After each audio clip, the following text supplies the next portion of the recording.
ಎಲ್ರಿಗೂ ನಮಸ್ಕಾರ. ನಾನು ನಿಮ್ಮ ಜೊತೆದ್ದೀನಿ doctor Santosh. Welcome back to ಜ್ಞಾನ ಸ್ಪರ್ಧೆ ಸ್ಟೆಪ್ ಫಾರ್ ದ ಫ್ಯೂಚರ್. ನೋಡಿ, ನಾವು ಇವತ್ತಿನ ಈ ವಿಡಿಯೋದಲ್ಲಿ ರೀಸನಿಂಗ್ ಆ್ಯಂಡ್ ಮೆಂಟಾಲಿಟಿ ಪಾರ್ಟ್ 2 ಬಗ್ಗೆ ನೋಡೋಣ. ಈ ಹಿಂದಿನ ವಿಡಿಯೋದಲ್ಲಿ ನಾವು ಹಲವಾರು ಪ್ರಶ್ನೆಗಳಿಗೆ ಪರಿಹಾರನ ಕಂಡುಕೊಂಡಿದ್ವಿ. ಅದೇ ರೀತಿ ಇಲ್ಲಿ ಕೂಡ ಅಷ್ಟೇ ಇನ್ನೂ ಹೆಚ್ಚಿನಾಗಿರುವಂಥ ಸಮಸ್ಯೆ ಅಥವಾ ಪ್ರಶ್ನೆಗಳಿಗೆ ಪರಿಹಾರವನ್ನು ಈಸಿ ಮೆಥಡಲ್ಲಿ ಕಂಡುಕೊಳ್ಳೋಣ.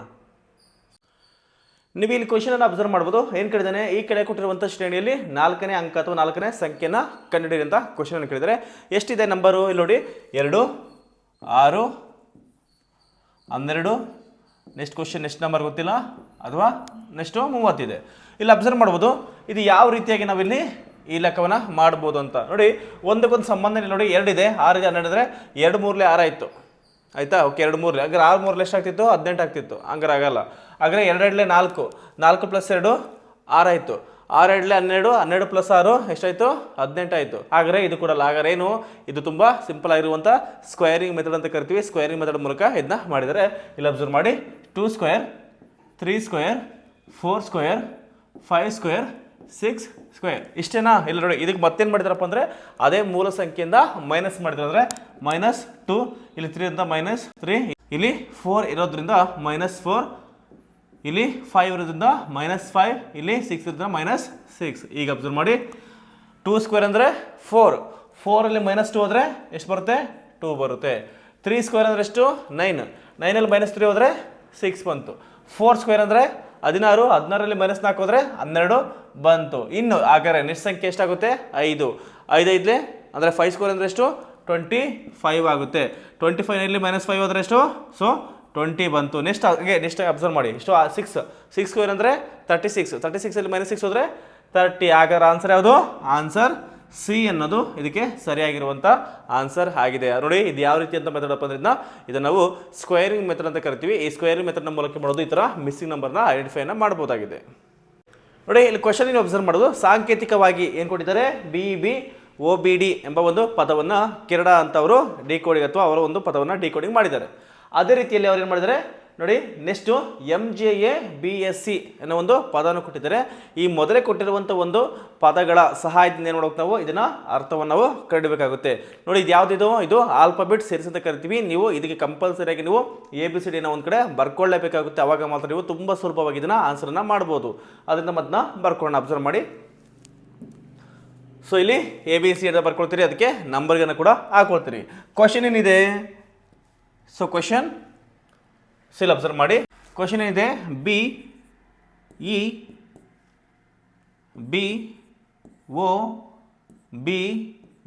ಅಂತ ಇದೆ. ಅವ್ರೇನು ಮಾಡಿದ್ರು ಅದಕ್ಕೆ? ಕೆನಡಾ. ಸೊ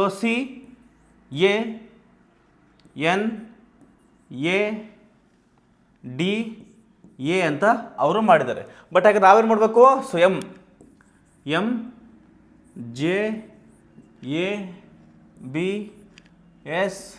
MJABSC ಈಗಿರುವಂಥ ಪದಕ್ಕೆ ಮಾಡೋಗ್ತಾವೆ ಅದನ್ನು ಇದರ ಸಹಾಯದಿಂದ ಏನು ಮಾಡಬೇಕು? ಇದರ ಸಹಾಯದಿಂದ ಇದನ್ನ ಐಡೆಂಟಿಫೈನ ಮಾಡಬೇಕಾಗುತ್ತೆ. ಇಲ್ಲಿ ಕ್ಲೀನ್ ಅಬ್ಸರ್ವ್ ಮಾಡಿ, ತುಂಬ ಸುಲಭವಾಗಿರುವಂಥ ಕ್ವಶನ್. ಆದರೆ ಈ ಹಿಂದೆ ನಾವೇನು ಡಿಸ್ಕಷನ್ ಮಾಡಿದ್ವಲ್ಲ ಅದಕ್ಕಿಂತ ತುಂಬ ಡಿಫ್ರೆಂಟ್ ಇದೆ. ಯಾಕಂದರೆ ಇಲ್ಲಿ ಏನು ಮಾಡಿದ್ದಾರೆ? ನೆಗೆಟಿವನ್ನು ಮತ್ತು ರಿವರ್ಸಿಂಗ್ ಆರ್ಡರ್ನ ಕೊಟ್ಟಿದ್ದಾನೆ. ಇಲ್ಲಿ ಅಬ್ಸರ್ವ್ ಮಾಡಿ, B ಇದೆ, C ಬಂದ್ಬಿಡ್ತು. E ಇದೆ, A ಬಂತು. ಇಲ್ಲಿ B ಇದೆ, ಏನು ಬಂತಂದರೆ ಒಂದಕ್ಕೊಂದು ಸಂಬಂಧನೇ ಇಲ್ಲ. ಹಾಗಾದರೆ ಇದು ಸ್ವಲ್ಪ ಲಾಜಿಕಲ್ ಅಬ್ಸರ್ವ್ ಮಾಡಿದ್ದು ರಿವರ್ಸಿಂಗ್ ಆರ್ಡರ್ ಇದೆ. ಹೇಗೆ? ಇಲ್ಲಿ ಅಬ್ಸರ್ವ್ ಮಾಡಿ, ಇಲ್ಲಿರುವಂಥ ಲಾಸ್ಟ್ ಸಂಖ್ಯೆ ಯಾವುದು? D ಇದೆ. ಅಂದರೆ ಸಾಂಕೇತಿಕ ಭಾಷೆಯಲ್ಲಿ ಆಲ್ಫಾಬೆಟ್ ಯಾವುದಪ್ಪ ಅಂದರೆ D ಇದೆ. ಇಲ್ಲಿ D ಅಬ್ಸರ್ವ್ ಮಾಡಿ, Dನ ಒಂದು ಹಿಂದೆ ಬನ್ನಿ, -1 ಮಾಡಿ, ಎಷ್ಟು ಬಂತು? C ಬಂತು. ಓಕೆನಾ? ನೆಕ್ಸ್ಟ್ ನೋಡಿ, B ಇದೆ, Bನ ಒಂದು ಮೈನಸ್ ಹಿಂದೆ ಮಾಡಿದರೆ ಅಬ್ಸರ್ವ್ ಮಾಡಿ A ಬಂತು, ಅದಕ್ಕೆ A ಬರ್ಕೊಂಡ್ರು. ನೆಕ್ಸ್ಟ್ O ಇದೆ, ನೋಡಿ ಓನ ಒಂದು ಹಿಂದೆ ಬಂದರೆ N ಬಂತು. ಸೊ O ಅಂದರೆ ಒಂದು ಭಾಗ ಹಿಂದೆ ಬಂದರೆ N ಬಂತು. ನೆಕ್ಸ್ಟು Bಗೆ ಒಂದು ಹಿಂದೆ ಬಂದರೆ A ಬಂತು. ನೋಡಿ Bಗೆ A ಬಂತು. ಮತ್ತು ಹೀಗೆ ಯಾವುದು? ಹೀಗೆ D ಬಂತು. ಲಾಸ್ಟು Bಗೆ A ಬಂತು. ಅಂದರೆ ಏನು? ಇವನು ರಿವರ್ಸಿಂಗ್ ಆರ್ಡರು ಮತ್ತು -1 ಮಾಡ್ತಾ ಹೋಗಿದ್ದಾನೆ. ಇಲ್ಲಿ ಅಬ್ಸರ್ವ್ ಮಾಡಿ, D ಇದ್ದಿದ್ದು ಇಲ್ಲಿ ಬರುತ್ತೆ, ಸೊ B ಇದ್ದಿದ್ದು ಲಾಸ್ಟಿಗೆ ಬರುತ್ತೆ. ಈ ರೀತಿಯಾಗಿ ರಿವರ್ಸಿಂಗ್ ಆರ್ಡರ್ನ ಕೊಟ್ಟಿದ್ದಾನೆ. ಆಗ ನಮ್ಮ ಕೆಲಸ ಏನು? ಇದನ್ನು ಕೂಡ ನಾವು ಅಂದರೆ ನಮಗೆ ಕೊಟ್ಟಿರುವಂಥ MJABSC ಎಂಬ ಒಂದು ಪದವನ್ನು ನಾವು ರಿವರ್ಸಿಂಗ್ ಆರ್ಡರ್ಲಿ ಬರ್ಕೋಬೇಕಾಗುತ್ತೆ. ಹಾಗಾದ್ರೆ ಅಬ್ಸರ್ವ್ ಮಾಡಿ ಯಾವ ಥರ ಬರೀಬೋದು ಅಂದರೆ ಅದನ್ನು ಯಾವ ರೀತಿ ಬರಿಬೋದು ಅಂದರೆ, ಸೊ MJABSC ಅಂತ ಇದೆ. ಓಕೆನಾ? BSC ಇದೆ. ಈಗ ಲಾಸ್ಟ್ ಬನ್ನಿ, ಯಾವುದು ಲಾಸ್ಟ್ ಇರುವಂಥದ್ದು ಆಲ್ಫಾಬೆಟ್ ಯಾವುದು? ಸಿ ಇದೆ ಅಲ್ವಾ? ನೋಡಿ ಸಿಗೆ ಒಂದು ಹಿಂದೆ ಬಂದರೆ ಬಿ ಬಂತು. ನೆಕ್ಸ್ಟ್ ಎಸ್ ಇದೆ, ಎಸ್ಗೆ ಒಂದು ಹಿಂದೆ ಬನ್ನಿ, ಎಷ್ಟಿದೆ? 6. ನೆಕ್ಸ್ಟ್ ಬಿ ಬಂತು, ಮತ್ತೆ ಬಿಗೆ ಒಂದು ಹಿಂದೆ ಹೋದರೆ ಎಗೆ ಒಂದು ನೋಡಿ, ಈಗ ಎ ಇದೆ, ಎಗೆ ಒಂದು -1 ಮಾಡಿದರೆ ಲಾಸ್ಟ್ ಯಾವ್ದು ಬರುತ್ತೆ? ಸೊ ಝೆಡ್ ಬರುತ್ತೆ, ಅಂದರೆ ಝೆಡ್ ಬರ್ಕೊಳ್ತೀವಿ. ನೆಕ್ಸ್ಟು ಜೆ ಇದೆ, ಜೆಗೆ ಒಂದು ಹಿಂದೆ ಬಂದರೆ ಅಬ್ಸರ್ವ್ ಮಾಡಿ, ಯಾವುದು? ಜೆಗೆ ಒಂದು -1 ಮಾಡಿದರೆ ಐ ಬಂತು. ಲಾಸ್ಟ್ಗೆ ಎಮ್ ಇದೆ ನೋಡಿ, ಎಮ್ಗೆ ಒಂದು ಮೈನಸ್ ಮಾಡಿ ಎಷ್ಟು ಬಂತು? ಎಲ್ ಬಂತು. ಈಗ ಓದಿ ಬ್ರೆಜಿಲ್. ಈಗ ಮತ್ತೆ ಕ್ವಶನ್ಗೆ ಅಬ್ಸರ್ವ್ ಬನ್ನಿ. ಎಸ್, ಹಾಗಾದ್ರೆ ಯಾವುದು? ಆಪ್ಷನ್ ಡಿ ಅನ್ನೋದು ಇದಕ್ಕೆ ಸರಿಯಾಗಿರುವಂಥ ಆನ್ಸರ್ ಆಗಿದೆ. ಈ ರೀತಿಯಾಗಿ ನೋಡಿ, ಕೆಲವೊಂದು ಸರಿ ನಿಮಗೆ ತುಂಬ ಈಸಿ ಮೆಥಡಲ್ಲೇ ರಿವರ್ಸಿಂಗ್ ಆರ್ಡರಲ್ಲಿ ಕೊಡ್ತಾನೆ. ಅದರಿಂದ ನೀವು ಮೊದಲೇ ಕೊಟ್ಟಿರುವಂಥ ಏನೊಂದು ಎಕ್ಸಾಂಪಲ್ ಉದಾಹರಣೆ ಇರುತ್ತಲ್ವಾ, ಅದನ್ನು ನೀವು ಕಂಪೇರ್ ಮಾಡ್ಕೋಬೇಕು. ಅದು ಏನು ಕಂಟಿನ್ಯೂಸ್ ಸೀರೀಸ್ ಆಗಿದೆಯೋ ಅಥವಾ ನೆಗೆಟಿವ್ ಸೀರೀಸ್ ಆಗಿದೆಯೋ ಅಥವಾ ಏನು ಈ ರೀತಿಯಾಗಿರುವಂಥ ರಿವರ್ಸಿಂಗ್ ಆರ್ಡರ್ ಇದೆಯೋ ಅಂತ ನೀವು ಅದನ್ನ ಕ್ಲೀನ್ ಅಬ್ಸರ್ವ್ ಮಾಡಬೇಕು. ಆಗ ಮಾತ್ರ ನೀವು ತುಂಬ ಸುಲಭವಾಗಿ ಕಡಿಮೆ ಸಮಯದಲ್ಲಿ ಅದಕ್ಕೆ ಸರಿಯಾದಿರುವಂಥ ಆನ್ಸರ್ನ ಕಂಡುಹಿಡಿಯೋದಕ್ಕೆ ನಿಮಗೆ ಸಾಧ್ಯ ಆಗುತ್ತೆ. ಇನ್ನು ಮುಂದಿನ ಕ್ವಶನ್ ಅನ್ನು ನೀವು ಅಬ್ಸರ್ವ್ ಮಾಡ್ಬೋದು. ಈ ಕ್ವಶನ್ ಸಂಬಂಧ ಅಥವಾ ರಿಲೇಶನ್ಶಿಪ್ ಬಗ್ಗೆ ಇರುವಂತಹ ಕ್ವಶನ್ ಆಗಿದ್ದು, ಈ ಸ್ಟೇಟ್ಮೆಂಟ್ ಅನ್ನು ಕ್ಲೀನ್ ಅಬ್ಸರ್ವ್ ಮಾಡಿ. ಏನು ಹೇಳಿದ್ದಾನೆ? ಒಂದು ವೇಳೆ ಎ ಯು ಸಿ ಯ ತಂದೆ ಆದರೆ, ನೋಡಿ ಎ, ಸೊ ಎ ಸಿ ಏನು ಎ ಯು ಸಿಗೆ ಅಲ್ವಾ? ಅಂದ್ರೆ ಏನು? ಇವನು ಎ ಅಂದರೆ ಫಾದರ್ ಅಂತ, ಫಾದರ್. ಸೊ ಸಿ ನಮಗೆ ಗೊತ್ತಿಲ್ಲ ಯಾರು ಅಂತ, ಮಗನು ಅಥವಾ ಏನು ಮಗಳು ಅಂತ. ಡಿ ಯು ಬಿ ಯ ಮಗಳು, ಸೊ ಡಿ ಇಲ್ಲಿದ್ದಾಳೆ, ಬಿ ಇಲ್ಲಿದ್ದಾಳೆ. ಸೊ ಇವಳೇನು ಮಗಳು ಅಂದರೆ ಇವಳು ಡಾಟರ್ ಆಗ್ತಾಳೆ. ಇವಳು ಬಿ ಕೂಡ ನಮಗೆ ಗೊತ್ತಿಲ್ಲ ಯಾರು ಅಂತ, ಅಂದರೆ ಏನಂತ ಗೊತ್ತಿಲ್ಲ. ಸೊ ಡಾಟರ್ ಆಗಿದ್ದಾಳೆ. ನೆಕ್ಸ್ಟ್ ಹೇಳಿದ್ದಾನೆ ಇ ಯು ಸಿ ಯ ಹೆಂಡತಿ ಆಗಿದ್ದಾರೆ. ನೋಡಿ ಇ ಅಲ್ವಾ? ಇ ಯಾರು? ಸಿನ ವೈಫ್ ಆದರೆ, ಅಂದ್ರೆ ಅರ್ಥ ಏನು? ಇವನು ಸನ್ ಅಂತ ಅರ್ಥ, ಇವಳು ಡಾಟರ್ ಅಂತ ಅರ್ಥ. ಲಾಸ್ಟ್ ಒಂದು ಸ್ಟೇಟ್ಮೆಂಟ್ ಏನು ಕೊಟ್ಟಿದ್ದಾನೆ? ಎ ಯು ಬಿ ಯನ್ನು ವಿವಾಹವಾದರೆ. ಸೊ ಎ ಬಿನ ವಿವಾಹ ಆದರೆ ಏನಾಗ್ತಾನೆ? ಬಿ ಅನ್ನೋಳು ಹೆಂಡತಿ ಆಗ್ತಾಳೆ, ಅಂದ್ರೆ ಮದರ್, ಫಾದರ್, ಮದರ್. ಸೊ ಇವರ ಇಬ್ಬರ ಮಗ ಸಿ, ಮಗಳು ಡಿ ಆಗ್ತಾಳೆ. ಓಕೆನಾ? ಹಾಗಾದರೆ ಈ ಏನಾಗ್ತಾಳೆ ಅಂದರೆ ಮಗನ ಹೆಂಡತಿ ಏನು ತಾಯಿಗೆ ಏನಾಗ್ತಾಳೆ ಅಂದರೆ ಬಿಗೆ ಏನಾಗ್ತಾಳೆ? ಇವಳು daughter in law. So daughter in law ಅಂತ ಕರಿತೀವಿ, ಅಂದರೆ ಸೊಸೆ ಆಗ್ತಾಳೆ. ಅದರಿಂದ ಆನ್ಸರ್ ಸಿ ಅನ್ನೋದು ಇದಕ್ಕೆ ಸರಿಯಾಗಿರುವಂಥ ಉತ್ತರ ಆಗಿದೆ. ಸೊ ಈ ರೀತಿಯಾಗಿ ನೀವೇನು ಮಾಡಬೇಕು? ಈ ಸಂಬಂಧಗಳ ಬಗ್ಗೆ ಕೊಟ್ಟಾಗ ಈ ರೀತಿ ನೀವು ಸಾಂಕೇತಿಕವಾಗಿ ಈ ಥರ ಬರ್ಕೋಬೇಕಾಗುತ್ತೆ. ಆವಾಗ ಮಾತ್ರ ನೀವು ಈಸಿಯಾಗಿ ಅದನ್ನು ಐಡೆಂಟಿಫೈನ ಮಾಡ್ಬೋದು. ಅದರಿಂದ ಈ ಪ್ರಶ್ನೆಗೆ ಅಥವಾ ಈ ಹೇಳಿಕೆಗೆ ಸರಿಯಾದ ಉತ್ತರ ಅದು ಸಿ ಅನ್ನೋದು ಸರಿಯಾದ ಉತ್ತರ ಆಗಿದೆ. ನೋಡಿ, ಇಲ್ಲಿ ಮುಂದಿನ ಕ್ವಶನ್ ಅನ್ನು ನೀವು ಇಲ್ಲಿ ಅಬ್ಸರ್ವ್ ಮಾಡ್ಬೋದು. ಏನು ಕೊಟ್ಟಿದ್ದಾರೆ? ಕೊಟ್ಟಿರುವಂಥ ಸಂಖ್ಯೆ ಶ್ರೇಣಿಯಲ್ಲಿ ಕ್ರಮಬದ್ಧವಲ್ಲದ್ರೆ 4ರಲ್ಲಿ ಒಂದು ಮಾತ್ರ ರಾಂಗ್ ಇದೆ, ರಿಮೈನಿಂಗ್ 3 ಸರಿದೆ. ಹಾಗಾದರೆ ಆ ರಾಂಗ್ ಇರುವಂಥ ಆಪ್ಷನ್ ನೀವು ಐಡೆಂಟಿಫೈನ ಮಾಡಬೇಕಂತ ಕ್ವಶನ್ ಕೇಳಿದ್ದಾರೆ. ನೀವೇನು ಮಾಡಬೇಕು? ಇವೆಲ್ಲವನ್ನು ಕೂಡ ಒಂದು ಸೀರೀಸ್ ಅಥವಾ ಏನು ಸಂಖ್ಯೆ ಶ್ರೇಣಿಯನ್ನು ಅಬ್ಸರ್ವ್ ಮಾಡಿ ಅಲ್ಲಿರುವಂಥ ಸಂಬಂಧ ನೀವು ಅರ್ಥ ಮಾಡ್ಕೋಬೇಕಾಗುತ್ತೆ. ಈಗ ಫಸ್ಟ್ ಒಂದು ಬನ್ನಿ, ಏನಿದೆ? ಸೊ 3, 9, 6, 27 ಇದೆ. ಓಕೆ, ನೆಕ್ಸ್ಟು 7, 21, 14, ಆಮೇಲೆ 147 ಇದೆ. ನೆಕ್ಸ್ಟ್ ಏನಿದೆ? 6, 18, 12, 2, 16 ಇದೆ. ನೆಕ್ಸ್ಟು 4, 12, 8, 48 ಇದೆ. ಈ ಕ್ಲೀನ್ ಅಬ್ಸರ್ವ್ ಮಾಡಿ. ಹಾಗಾದರೆ ಇದಿಷ್ಟಕ್ಕೂ ಕೂಡ ಒಂದು ಸಂಬಂಧ ಇದೆ. ಹಾಗೆ ನೋಡಿ, ಎಷ್ಟು? 3 ಇದೆ, 9 ಇದೆ, 6 ಇದೆ, 27 ಇದೆ. ಈಗಿರುವಾಗ ಇಲ್ಲಿರುವಂಥ ಒಂದು ಸಂಬಂಧ ಏನು ಮಾಡ್ತಾವೆ? ಡಿಕೋಡಿಂಗನ್ನು ಮಾಡಬೇಕು. 3, 9 ಇದೆ ಅಂದ್ರೆ ಅರ್ಥ ಏನು? 3 ಇದನ್ನು ಇಂಟು 3 ಮಾಡಬೇಕು, ಅಂದರೆ ಈ ಸಂಖ್ಯೆಲು ಅಷ್ಟು ಕೂಡ ಇಂಟು 3 ಮಾಡಬೇಕು. ನೆಕ್ಸ್ಟು ಈ ನಂಬರಿಂದ ಮೈನಸ್ ಪ್ರೀವಿಯಸ್ ವ್ಯಾಲ್ಯೂ ಇದೆಯಲ್ವಾ? ಆ ಪ್ರೀವಿಯಸ್ ವ್ಯಾಲ್ಯೂ ಇದೆಯಲ್ಲ, ಇದನ್ನು ಮೈನಸ್ ಮಾಡಬೇಕು. ಓಕೆನಾ? ನೆಕ್ಸ್ಟ್ ಏನು ಮಾಡಬೇಕು? ಮತ್ತೆ ಇವೆರಡನ್ನು ಇಂಟು ಮಾಡಬೇಕು. ಈ ರೀತಿಯಾಗಿರುತ್ತಾ ಒಂದು ಸಂಬಂಧ ಇದೆ. ಇಲ್ಲಿ ಅಬ್ಸರ್ವ್ ಮಾಡಿ. 3 3 9 ಆಯಿತು. 9ರಿಗೆ ಮತ್ತೇನು? -3 ಮಾಡಿದರೆ ಎಷ್ಟು ಬಂತು? 6 ಬಂತು. ಅರ್ಥ ಆಗ್ತಿದೆಯಲ್ಲ? 3 3 9 ಆಯಿತು. 9ರ ಮತ್ತೆ ಅದೇ ಮೊದಲ ಸಂಖ್ಯೆ ಮೂಲ ಸಂಖ್ಯೆ 3ನ ಮೈನಸ್ ಮಾಡಿದರೆ 6 ಬಂತು. ಈಗ ಮತ್ತೆ ಅಬ್ಸರ್ವ್ ಮಾಡಿ. 9 3 ಎಷ್ಟು? 27. ಅಂದರೆ ಈ ಎರಡು ಸಂಖ್ಯೆ ಇದೆಯಲ್ಲ, ಎರಡು ಸಂಖ್ಯೆಯಲ್ಲೇ ರಿಮೈನಿಂಗ್ ಎರಡು ಸಂಖ್ಯೆಗಳು ಏನಾಗಿದೆ? ಉತ್ಪನ್ನ ಆಗಿದ್ದಾವೆ. ಮತ್ತೆ ಹೇಳ್ತೀನಿ ಕೇಳಿ. ಸೊ 3 3 9 ಆಗುತ್ತೆ.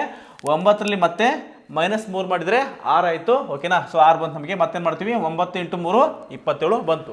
ಈ ಸೆಕೆಂಡ್ ಅಬ್ಸರ್ವ್ ಮಾಡಿ. ನೋಡಿ, 7 3 ಎಷ್ಟು? 21. ಸೊ 7 3 21 ಆಯಿತು. ಈ 21 ಮತ್ತೇನು ಮಾಡ್ತೀವಿ, ಮೂಲ ಸಂಖ್ಯೆನ ಮೈನಸ್ ಮಾಡ್ತೀವಿ ಅಂದರೆ ಎಷ್ಟು, 14 ಬಂತು ಅಲ್ವಾ, 14 ಬಂತು ಮೂಲ ಸಂಖ್ಯೆಯಲ್ಲಿ. ಮತ್ತೇನು ಮಾಡ್ತೀವಿ, 21 ಇಂಟು 7 ಅಂದರೆ ಮೂಲ ಸಂಖ್ಯೆಗೆ ಇಂಟು ಮಾಡಿದ್ರೆ ಎಷ್ಟಾಗುತ್ತೆ, 147 ಬರುತ್ತೆ. ಈಗ ನೆಕ್ಸ್ಟ್ ಬನ್ನಿ, ನೆಕ್ಸ್ಟ್ ಏನಿದೆ 6 ಇಂಟು 3 ಎಷ್ಟಾಗುತ್ತೆ, 18, 6 3 18 ಬಂತು. ಓಕೆನಾ. ಈಗ ಮತ್ತೇನು ಮಾಡ್ತೀವಿ, ಇದ್ರಾಗ ಮೈನಸ್ ಮಾಡ್ತೀವಿ ಯಾವುದನ್ನ, ಈ ಮೂಲ ಸಂಖ್ಯೆನ 18 6 ಹೋದ್ರೆ ಎಷ್ಟಾಯಿತು, 12 ಬಂತು. ಈಗ ಮತ್ತೇನು ಮಾಡಬೇಕು ನೋಡಿ, 108 ಆಗುತ್ತೆ. ಬಟ್ ಇಲ್ಲಿ ಎಷ್ಟು ಕೊಟ್ಟಿದ್ದಾರೆ, 216 ಕೊಟ್ಟಿದ್ದಾರೆ. ಈಗ ಲಾಸ್ಟ್ ಆಪ್ಷನ್ ಬನ್ನಿ, ಎಷ್ಟಿದೆ 4 ಅಲ್ವಾ. ಸೊ 4 ಇಂಟು 3 12 ಆಗುತ್ತೆ. ಸೊ 12 ಆಯಿತು. 12 ಮತ್ತೇನು ಮಾಡಬೇಕು, -4 ಮಾಡಿದರೆ 8 ಬರುತ್ತೆ. ಈಗ 12 ಇಂಟು 4 ಬಂದರೆ 48 ಆಗುತ್ತೆ. ನೋಡಿ ಈ ರೀತಿಯಾಗಿ ಈ 4 ಏನೋ ಕೊಟ್ಟಿರುವಂಥ ಆಪ್ಷನ್ ಇದೆಯಲ್ಲ, ಇಲ್ಲಿ ಅಬ್ಸರ್ವ್ ಮಾಡಿದರೆ ಯಾವುದ್ರಂಗಿದೆ, ಸೊ ಆಪ್ಷನ್ ಅಂದರೆ ಸಿ ಅನ್ನೋದು.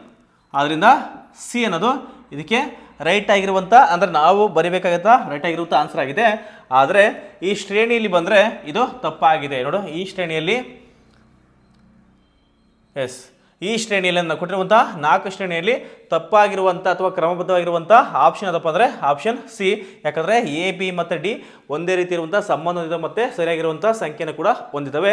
ಆದರೆ ಸಿ ಅನ್ನೋದು ಇಲ್ಲಿ ಲಾಸ್ಟ್ಗೆ 108 ಅಂತ ಬರಬೇಕಿತ್ತು, ಇಲ್ಲೆಷ್ಟಿದೆ 216 ಅಂತಿದೆ. ಅದರಿಂದ ಆಪ್ಷನ್ ಸಿ ಅನ್ನೋದು ನಮಗೆ ಸರಿಯಾದ ಉತ್ತರ. ಆದರೆ ಈ ಕ್ವಶನ್ ಒಳಗಡೆ ಇದು ಕ್ರಮಬದ್ಧವಲ್ಲದ ಶ್ರೇಣಿ ಆಗಿದೆ. ಈ ರೀತಿಯಾಗಿ ನಾವು ಅದನ್ನು ಮಾಡಬೇಕಾಗುತ್ತೆ. ಇನ್ನು ಮುಂದಿನ ಕ್ವಶನ್ ಅಬ್ಸರ್ವ್ ಮಾಡಿ, ಇಲ್ಲೇನು ಕೇಳಿದರೆ ಮತ್ತೆ ಅದೇ ಆಲ್ಫಾಬೆಟ್ ಸೀರೀಸನ್ನು ಕೇಳಿದ್ದಾನೆ. ಇಲ್ಲಿ ಕೇಳಿದ್ದಾನೆ ಪರ್ಸ್ನಾಲಿಟಿ ಅನ್ನೋ ಒಂದು ಪದವನ್ನು ಏನು ಮಾಡಿದರೆ QFS TPO BM JUZ ಅಂತ ಮಾಡಿದ್ದಾರೆ. ಅದೇ ರೀತಿಯಾಗಿ ನಾವು ಮಾಡಬೇಕು, ಬಿಹೇವಿಯರ್ ಅನ್ನೋ ಒಂದು ಪದವನ್ನು ಡಿಕೋಡಿಂಗನ್ನು ಮಾಡಬೇಕಾಗುತ್ತೆ. ಅದಕ್ಕೆ ಮತ್ತೆ ಮಾಡ್ಬೇಕು, ನಾವು ಮತ್ತೆ ABCDಯನ್ನೇ ಬರ್ಕೋಬೇಕು. ಸೊ ಈ ರೀತಿ ಕೊಟ್ಟರು ಯಾವುದೇ ಪ್ರಶ್ನೆ ಆಗಲಿ ABCDನ ಬರ್ಕೋಬೇಕಾಗುತ್ತೆ. ಇಲ್ಲಿ ಅಬ್ಸರ್ವ್ ಮಾಡಿ, ಎಸ್ ಓಕೆನಾ. ಇಲ್ಲಿ ಪರ್ಸ್ನಾಲಿಟಿ ಅಬ್ಸರ್ವ್ ಮಾಡಿ, ಪಿಗೆ ಏನು ಮಾಡಿದ್ದಾನೆ, ಕ್ಯೂ ಅಂತ ಮಾಡಿದ್ದಾನೆ. ಅದರ ಅರ್ಥ ಏನು ನೋಡಿ, ಪಿ ಕ್ಯೂ ಆಗಿರೋದೇನು +1 ಮಾಡಿದ್ದಾನೆ. ಓಕೆನಾ. ನೆಕ್ಸ್ಟು ಈ ಇದ್ದಿದ್ದು ಎಫ್ ಅಂದರೆ ಅದು ಕೂಡ +1 ಮಾಡಿದ್ದಾನೆ. ಆರ್ ಇದ್ದರೆ ನೋಡಿ, ಆರ್ ಇದೆ ಎಸ್ ಅಂದರೆ ಓಕೆ. ಇಲ್ಲಿ ಒಂದು ಕಡೆ ಬರ್ಕೊಂಡು ಐ ಥಿಂಕ್ ನಿಮ್ಗೆ ಈಸಿ ಆಗುತ್ತೆ ಅನ್ಸುತ್ತೆ. So you can observe here. So ಇಲ್ಲಿ ನೋಡಿ,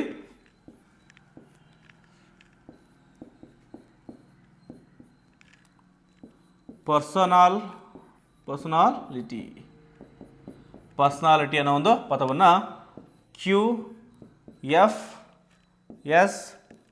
TPO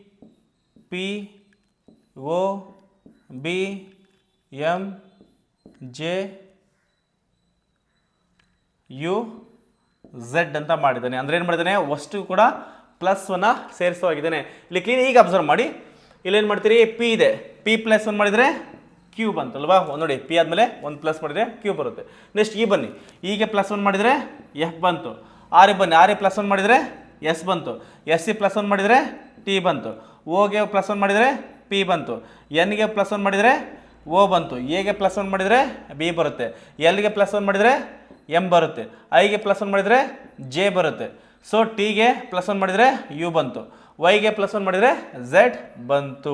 ಈ ರೀತಿ ಏನು ಮಾಡಿದ್ದಾನೆ ನೋಡಿ, ಓವರಾಲ್ ಸೀರೀಸನ್ನು ಜಸ್ಟ್ ಒಂದು +1 ಆ್ಯಡ್ ಮಾಡ್ತಾ ಹೋಗುವ ಮೂಲಕ ಏನು ಮಾಡಿದ್ದಾನೆ, ಅದನ್ನು ಈ ರೀತಿ ಪದದ ಪರ್ಸನಾಲಿಟಿನ ಪದವನ್ನು QFS TPO BMJUZ ಅಂತ ಮಾಡಿದ್ದಾನೆ. ಯಾಕಂದ್ರೆ ನಮ್ಮ ಕೆಲಸ ಏನು, ನಮ್ಮ ಕೆಲಸ ಬಿಹೇವಿಯರ್. ನೋಡಿ ಬಿಹೇವಿಯರ್ ಅನ್ನೋದು ಇದೆಯಲ್ಲ, ಅದನ್ನು ನಾವೇನು ಮಾಡ್ಬೇಕಂದ್ರೆ ಇದೇ ರೀತಿಯಾಗಿ ನಾವು ಅದನ್ನು ಬರೀಬೇಕಾಗುತ್ತೆ. ಆದ್ದರಿಂದ ಅದನ್ನು ಕೂಡ ಇಲ್ಲಿ ಬರ್ಕೊಳ್ಳೋಣ.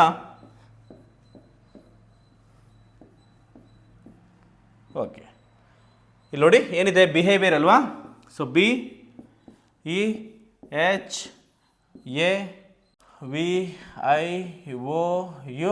ಹಿಂಗಿದೆ ನೋಡಿ. ಈಗ ಹೀಗೆ ಮಾಡಬೇಕು, ಎಲ್ಲದಕ್ಕೂ +1 ಮಾಡ್ಬೇಕು ನಾವು. ಬಿ ಆದ್ಮೇಗೇನು +1 ಮಾಡಿದರೆ ಸಿ ಬಂತು. ಈಗ +1 ಮಾಡಿದರೆ ಎಫ್ ಬಂತು. ಎಚ್ಗೆ +1 ಮಾಡಿದರೆ ಐ ಬಂತು. ಎಗೆ +1 ಮಾಡಿದರೆ ಬಿ ಬರುತ್ತೆ. ವಿಗೆ +1 ಮಾಡಿದರೆ ಡಬ್ಲ್ಯೂ ಬರುತ್ತೆ. ಐಗೆ +1 ಮಾಡಿದರೆ ಜೆ ಬರುತ್ತೆ. ಓಗೆ +1 ಮಾಡಿದರೆ ಪಿ ಬಂತು. ಯುಗೆ +1 ಮಾಡಿದರೆ ವಿ ಬಂತು ಅಲ್ವಾ. ಸೊ ಆರ್ಗೆ +1 ಮಾಡಿದರೆ ಎಸ್ ಬಂತು. ಈಗ ಆಪ್ಷನ್ ನೋಡಿ, ಈ ಆಪ್ಷನ್ ನಮ್ಗೆ ಏನು ಬರಬೇಕು, CFI BWJPVS ಅನ್ನು ಬರಬೇಕು. ಆದ್ದರಿಂದ ಕ್ಲೀನ್ ಅಬ್ಸರ್ವ್ ಮಾಡಿ, ಆಪ್ಷನಲ್ಲಿ ಯಾವುದು, ಆಪ್ಷನ್ ಸಿ ಅನ್ನೋದು ಇದಕ್ಕೆ ಸರಿಯಾಗಿರುವಂಥ ಉತ್ತರ. ನೋಡಿ ಈ ರೀತಿಯಾಗಿ ಕಂಪಲ್ಸರಿ ಆಗಿ ನೋಡಿ ಈ ಸದ್ಯಗಿರುವಂಥ ವಿಲೇಜ್ ಅಕೌಂಟೆಂಟ್ ಆಗಿರ್ಬೋದು, PDO ಎಕ್ಸಾಮ್ ಆಗಿರ್ಬೋದು, ಯಾವುದೇ ಇನ್ಕ್ಲೂಡಿಂಗ್ KS ಅಟೆಂಡೆಂಟ್ ಯಾವುದೇ ಎಕ್ಸಾಮ್ ಆಗಿರಲಿ, ಈ ರೀತಿಯಾಗಿ ಒಂದು ಆಲ್ಫಾಬೆಟ್ ಸೀರೀಸನ್ನು ಕಂಪಲ್ಸರಿಯಾಗಿ 1 ಅಥವಾ 2 ಕ್ವಶನ್ ಕೊಡ್ತಾನೆ. ಅದಕ್ಕೆ ನೀವೇನು ಮಾಡಬೇಕು, ಏನು ನಿಮಗೆ ಆ ಪ್ರಶ್ನೆ ಪತ್ರಿಕೆಯನ್ನು ಕೊಟ್ಟ ನಂತರ ಲಾಸ್ಟ್ಗೆ ವರ್ಕ್ಶೀಟ್ ಅಂತ ಇರುತ್ತೆ, ಆ ವರ್ಕ್ಶೀಟಲ್ಲಿ ಕಂಪಲ್ಸರಿ ಈ ರೀತಿಗೆ ಆ ABCDಗಳು ಮತ್ತು ಅದರ ನಂಬರ್ಗೇನ ಮಾಡಿಕೊಂಡ್ರೆ ನೀವು ತುಂಬ ಈಸಿಯಾಗಿ ನೋಡಿ 2 ಪ್ರಶ್ನೆಗಳಿಗೆ ಅತ್ಯಂತ ಕಡಿಮೆ ನೋಡಿ ಆನ್ಸರ್ ಮಾಡ್ಬೋದು. ಆದರೆ ನೀವೇನು ಮಾಡಬೇಕು, ಅತ್ಯಂತ ಕಡಿಮೆ ಅವಧಿಯಲ್ಲಿ ಅದಕ್ಕೆ ಸರಿಯಾಗಿರುವಂಥ ಆನ್ಸರ್ನ ಫೈಂಡ್ ಔಟ್ ಮಾಡಿದರೆ ಆ ಸಮಯವನ್ನು ಬೇರೆ ಕ್ವಶನ್ಗೆ ನೀವು ಅಪ್ಲೈ ಮಾಡಿಕೊಂಡು ಈಸಿಯಾಗಿ ನೀವು ಉತ್ತಮ ಅಂಕ ಗಳಿಸಿ ನೀವು ಉತ್ತೀರ್ಣ ಆಗ್ಬೋದು ಅಥವಾ ನಿಮ್ಮ ಗುರಿಯನ್ನು ಸಾಧಿಸಬಹುದಾಗಿದೆ. ನೋಡಿ ಆಲ್ಫಾಬೆಟ್ ಸೀರೀಸ್ನ ಮತ್ತೊಂದು ಕ್ವಶನ್ ಇಲ್ಲಿ ಅಬ್ಸರ್ವ್ ಮಾಡುವುದು. ಇದು ಆಂಧ್ರ ಪ್ರದೇಶದ ಈ ನಮ್ಮ ಕರ್ನಾಟಕದಲ್ಲಿ ಯಾವ ರೀತಿಯಾಗಿ ನಾವು KSET ಅನ್ನು ಮಾಡ್ತೀವಿ ಅದೇ ರೀತಿಯಲ್ಲಿ ಆಂಧ್ರ ಪ್ರದೇಶದಲ್ಲಿ AP ಸ್ಲೆಟ್ ಅಂತ ಮಾಡ್ತಾರೆ, ಅಲ್ಲಿ ಕೇಳಿರುವಂಥ ಕ್ವಶನ್ ಇದು. ಇಲ್ಲೇನು ಮಾಡಿದ್ದಾನೆ, ಕ್ಲಾಕನ್ನು ಕ್ಲಾಕ್ ನೋಡಿ ಕ್ಲಾಕ್ ಅಂತಿದೆ, ಕ್ಲಾಕ್ನ ಅವ್ರೇನು ಮಾಡಿದ್ದಾರೆ KCOLC ಅಂತ, ಅಂದರೆ ಕ್ಲಾಕನ್ನು KCOLC ಅಂತ ಮಾಡಿದ್ದಾರೆ. ಹಾಗಾದ್ರೆ ನಾವೇನು ಮಾಡಬೇಕು, ಸ್ಟೆಪ್ಸ್ ಅನ್ನೋದನ್ನ ನಾವು ಅದನ್ನು ಡಿಕೋಡಿಂಗನ್ನು ಮಾಡಬೇಕಾಗಿತ್ತು. ನೋಡಿ ತುಂಬ ಇದು ಯಾವ ABCD ಕೂಡ ಬರ್ಕೊಳ್ಳೋ ಅವಶ್ಯಕತೆ ಇಲ್ಲ. ಇಲ್ಲೇನು ಮಾಡಿದೆ ನೋಡಿ, ಕ್ಲೀನ್ ಅಬ್ಸರ್ವ್ ಮಾಡಿ, ಫಸ್ಟು C ಇದೆ ಅದನ್ನು ಲಾಸ್ಟಿಗೆ ಬರ್ತಾನೆ, ನೆಕ್ಸ್ಟ್ L ಇದೆ ಲಾಸ್ಟಿಂದ ಸೆಕೆಂಡ್ ಬರೀತಾನೆ, ನೆಕ್ಸ್ಟ್ O ಇದೆ ರಿವರ್ಸಿಂಗ್ ಆರ್ಡಲ್ಲಿ ಬರೆದಾನೆ, ನೆಕ್ಸ್ಟ್ C ಇದೆ ನೋಡಿ ಲಾಸ್ಟು K ಇದೆ. ಅಂದರೆ ಏನು, ಸಿಂಪಲ್ ಆಗಿ ಈ ಕ್ಲಾಕ್ ಅನ್ನೋದು ಲಾಸ್ಟಿಗೆ K ಇದೆ, C ಇದೆ, O ಇದೆ, L ಇದೆ, C ಇದೆ, ಈ ರೀತಿಯಾಗಿ ರಿವರ್ಸಿಂಗ್ ಆರ್ಡರ್ ಆಗಿ ಸಿಂಪಲ್ ಆಗಿ ಯಾವುದೇ ರೀತಿಯಾಗಿ ಪ್ಲಸ್ ಇಲ್ಲ ಮೈನಸ್ ಇಲ್ಲ ಏನಿಲ್ಲ, ಜಸ್ಟ್ ರಿವರ್ಸಿಂಗ್ ಆರ್ಡರಲ್ಲಿ ಬರ್ದಾನೆ. ಆದ್ರೆ ನಾವೇನು ಮಾಡಬೇಕು, ರಿವರ್ಸಿಂಗ್ ನೋಡಿ ಅಬ್ಸರ್ವ್ ಮಾಡಿ, ಸ್ಟೆಪ್ಸ್ ಅಂತಿದೆ, ಲಾಸ್ಟ್ ಬನ್ನಿ SPETS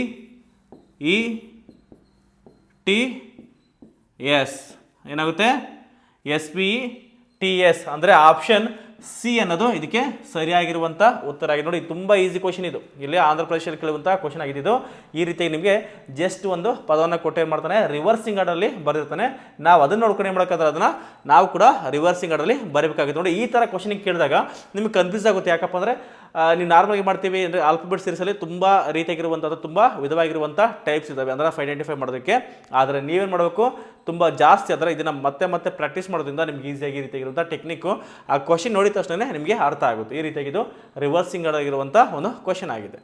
ಇನ್ನು ಮುಂದಿನ ಕ್ವಶನ್ ಅಬ್ಸರ್ವ್ ಮಾಡಿ, ಅದೇ ಆಂಧ್ರ ಪ್ರದೇಶದ ಇನ್ನು ಸ್ಲೆಟಲ್ಲಿ ಕೇಳಿರುವಂಥ ಕ್ವಶನು. ಇಲ್ಲಿ ನೋಡಿ BFGKLP ಹಾಗಾದರೆ ಮುಂದಿನ ಸಂಖ್ಯೆ ಯಾವುದು ಅಂತ ಕೇಳಿದರೆ ನೀವು ಕ್ಲೀನ್ ಅಬ್ಸರ್ವ್ ಮಾಡಿ. ಸೊ BF ಅನ್ನೋದು ಏನಾಗಿದೆ, GK, ಸೊ GK ಆಗಿದೆ. ಹಾಗಾದರೆ LPಗೆ ನಾವು ಏನು ಮಾಡಬೇಕು, ಡಿಕೋಡಿಂಗನ್ನು ಮಾಡಬೇಕು. ಹಾಗಾದ್ರೆ ಅಬ್ಸರ್ವ್ ಮಾಡಿ, ಈ B ಮತ್ತು F ಅನ್ನೋದು GK ಯಾವ ರೀತಿ ಆಯ್ತಪ್ಪ ಅಂದರೆ ನೋಡಿ, B ಇದೆ ಪ್ಲಸ್ ಎಷ್ಟು 5 ಸೇರಿಸಿ ನೋಡಿ, B ಅಂದರೆ 2, 2 + 5 ಆದರೆ 7 ಆಗುತ್ತೆ. ಸೊ G ಬಂತ, ಎಸ್ ಓಕೆ. F ಬನ್ನಿ, F ಎಷ್ಟಿದೆ, F 6 ಇದೆ, 6ಗೆ 5 ಸೇರಿಸಿ ಎಷ್ಟಾಯಿತು, 11 ಆಯಿತು. ಸೊ K ಬಂತ ಅಂದರೆ ಏನು ಮಾಡಿದ್ದಾರೆ ಇವರು, ಜಸ್ಟ್ +5 ಸೇರಿಸಿದ್ದಾರೆ. ಅದೇ ರೀತಿ ನಾವಿಲ್ಲಿ ಅಬ್ಸರ್ವ್ ಮಾಡಿ, ಎಲ್ಲಿದೆ, ಎಲ್ ಅಂದರೆ ಎಷ್ಟು 12 ಇದೆ, 12 + 5 17 ಆಗುತ್ತೆ. 17 ಅಂದರೆ ಯಾವುದು, Q. ಮತ್ತು P ಇದೆ, P ಅಂದರೆ ಎಷ್ಟು 16, 16ಕ್ಕೆ 5 ಸೇರಿಸಿದ್ರೆ 21 ಅಂದರೆ U. ಆದ್ರೆ ಆನ್ಸರ್ ಯಾವುದು, QU ಅನ್ನೋದು ಇದಕ್ಕೆ ಸರಿಯಾದ ಉತ್ತರ ಅಂದರೆ ಆಪ್ಷನ್ B ಇದಕ್ಕೆ ಸರಿಯಾಗಿರುವಂಥ ಉತ್ತರ ಆಗಿದೆ. ನೋಡಿ ಈ ರೀತಿಯಾಗಿ ಇನ್ನೂ ಹಲವಾರು ಏನು ಆ ಪ್ರಶ್ನೆಗಳಿಗೆ ಅಥವಾ ಪ್ರಶ್ನೆ ಪತ್ರಿಕೆಗಳಿಗೆ ನಾವು ತುಂಬ ಈಸಿಯಾಗಿ ನಿಮಗೆ ಅರ್ಥವಾಗೋ ರೀತಿಯಲ್ಲಿ ನಾವು ಡಿಸ್ಕಷನ್ ಮಾಡೋಣ. ಹಾಗಾದರೆ ಮತ್ತೆ ತಡ ಬನ್ನಿ, ಸಬ್ಸ್ಕ್ರೈಬ್ ಮಾಡಿ, like and share and comments ಮಾಡಿ. ಮುಂದಿನ ವಿಡಿಯೋದಲ್ಲಿ ಸಿಗೋಣ. Thank you.